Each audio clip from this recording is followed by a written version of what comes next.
Jom baca cerita si kecil dan rakan-rakan. Si kecil ialah seekor arnab yang sangat rajin. Setiap hari, dia akan membantu ibu dan ayahnya di kebun.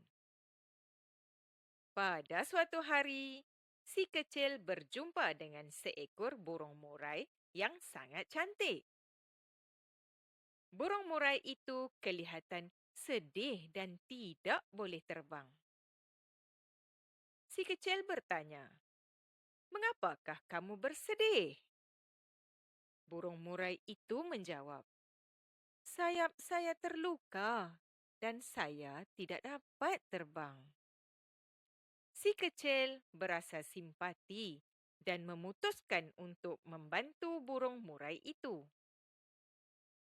Dengan bantuan rakan-rakan lain seperti kucing, kura-kura dan gajah, mereka berusaha untuk membantu burung murai itu sembuh. Akhirnya, dengan penjagaan dan kasih sayang yang diberikan, burung murai itu pulih dan boleh terbang kembali. Si kecil dan rakan-rakannya sangat gembira kerana mereka telah berjaya membantu burung murai itu.